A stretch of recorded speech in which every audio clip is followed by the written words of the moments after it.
I've been doing a secret no pan left behind challenge for myself for the entire year of 2024. My goal is to make sure I'm wearing every single eyeshadow that I have at least once, and for all of my eyeshadow palettes, I want to wear them and reach for them at least 12 times. And this has been a really great exercise for me. It kind of pushes me out of my comfort zone.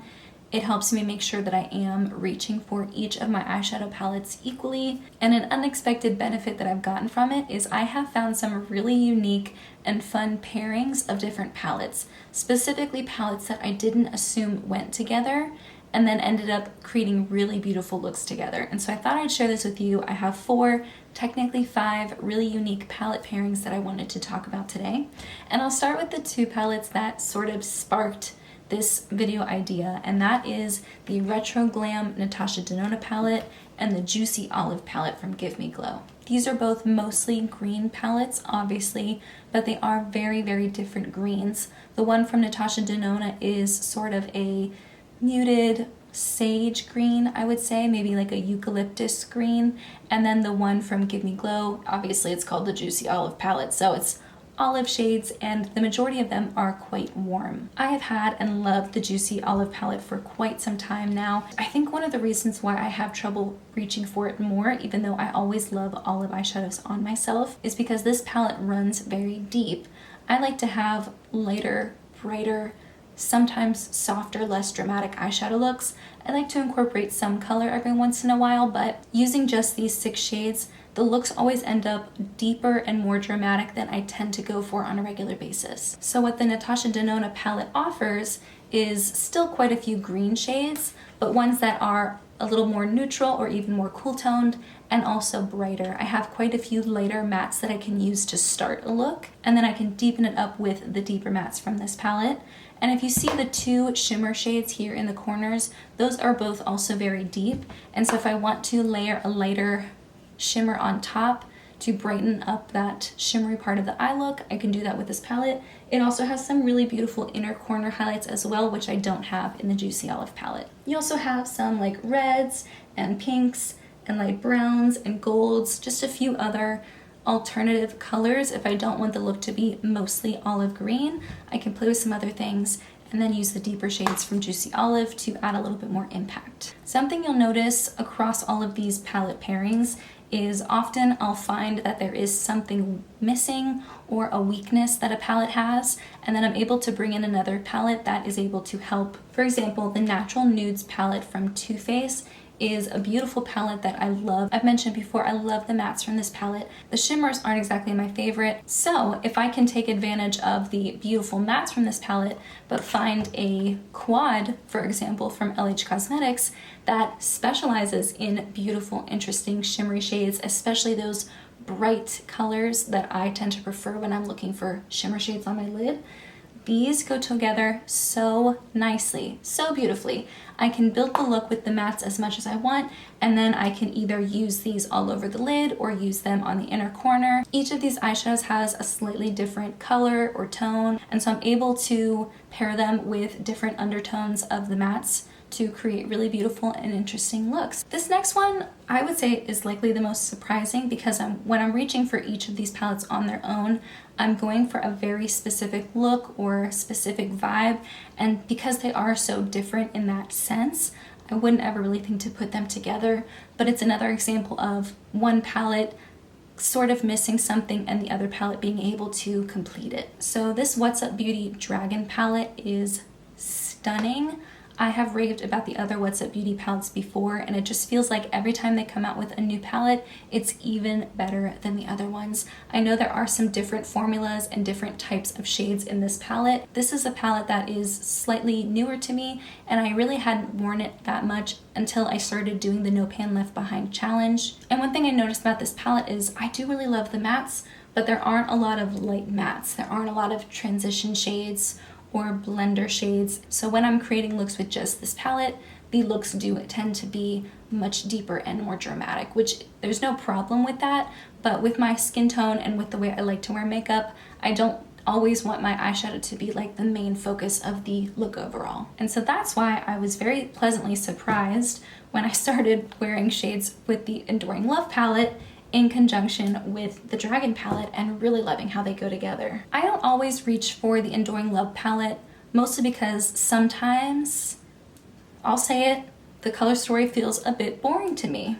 I'm sorry. But that's precisely why it goes so well with the Dragon palette, because the Dragon palette is very exciting, but it doesn't really have a lot of those lighter transition shades. So I can use the lighter mattes from this palette to start the look, kind of get it to the level that I'm looking for, and then I can use any of these really exciting, beautiful shades on the lid. I can also take some of the deeper mattes in there to add a little bit more interest to the look as well. And then this corner shade here, John, this is a really beautiful, super bright metallic. It's got a little bit of a green undertone, and it goes so well as an inner eye corner with any look that I create with this palette specifically. They both have little hints of pink, of blue, of purple, but they're just different enough that I feel like they go together so well. And if for some reason I don't want to use one of the more exciting multi-chrome shimmer shades from this palette, I can always go back to my old favorite, which is this middle top shade here, Devotion.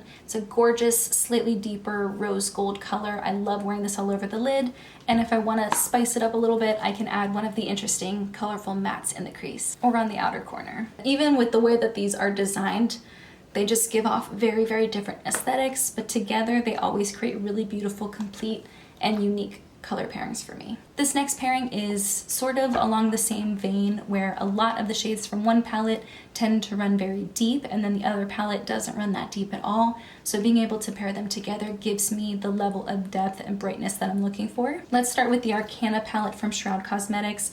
Very similar to the Juicy Olive palette. I love this palette, I love looking at it. I'm always excited to incorporate into looks, but because all of the shades in here, including the shimmers, do run a lot deeper on my skin tone, I find that I have trouble reaching for this regularly and getting the type of look that I would want. And that's where one of my favorite palettes, if not my favorite palette, the Rose Quartz palette from Huda Beauty, comes in. You have so many interesting, beautiful, colorful, pigmented mattes in the Arcana palette, but you don't really have a lot of that in the Rose Quartz palette. The only deepening matte shade that I have is this one in the corner, Mantra, and it really doesn't pull as dark on my eyes as sometimes I'm looking for. And then you do have some really beautiful shimmer shades that are colorful and unique in this palette, but I tend to like to apply these at first and then use one of the shimmery sparkly shades from the Rose Quartz palette to brighten it up a little bit. You also have a lot of different textures and formulas from the Rose Quartz palette that I find make the eye look very unique and beautiful,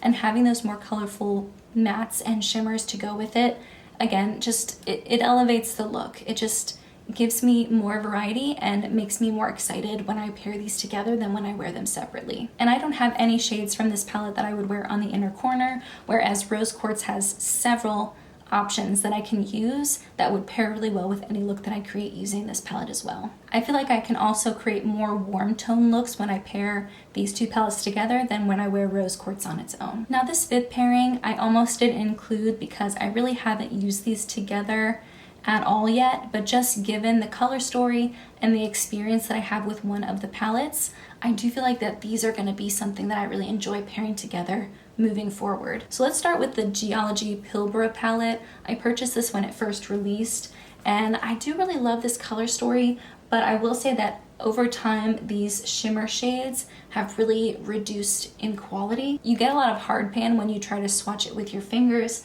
and when I'm trying to pick it up with a brush, I have to use a really scratchy brush and really dig in there to pick anything up, and then I always have to apply them wet because they don't really have a lot of impact on their own. The exception is this top shade here, Starry Sky. This is a much more glittery shade, and I have always loved reaching for that. That's a beautiful topper shade, very impactful, very glittery and sparkly, but the other three are unfortunately a lot more disappointing, and I feel like the quality is going down as the palette gets older. So the palette I'm really excited to start pairing it with is the Avatar The Last Airbender Earth palette.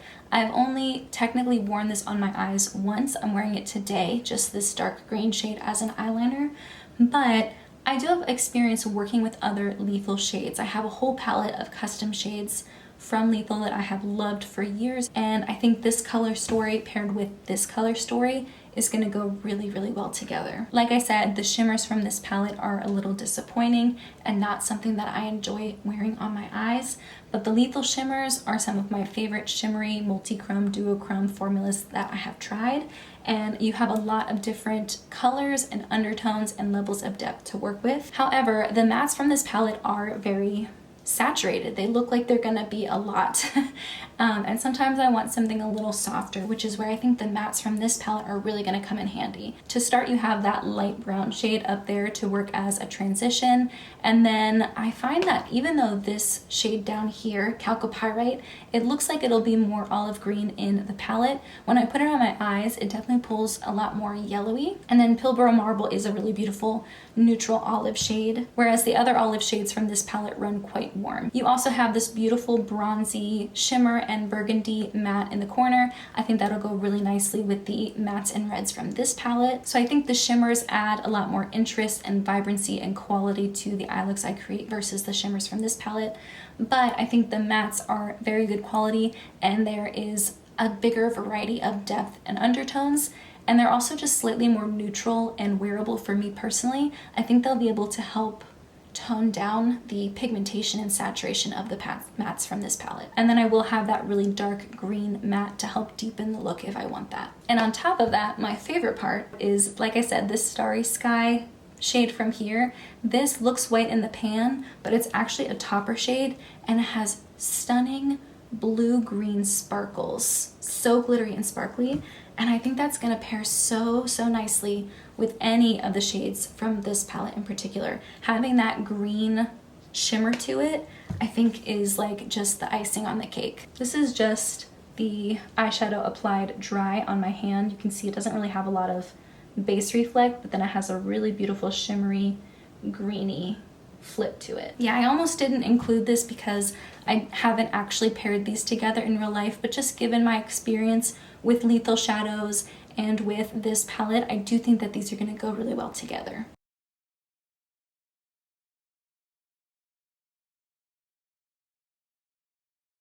So yeah, those were all of my pairings I wanted to talk about today. If you have any unlikely duos like that in your collection, two palettes that from the surface level wouldn't really make sense together, but then when you wear them together, you really love how the looks turn out, I would love to hear them. I'd love to hear what your unlikely duos are like. But yeah, that's everything I have for today. I hope you enjoyed my video. I hope you have a wonderful rest of your day, and I'll see you in my next video.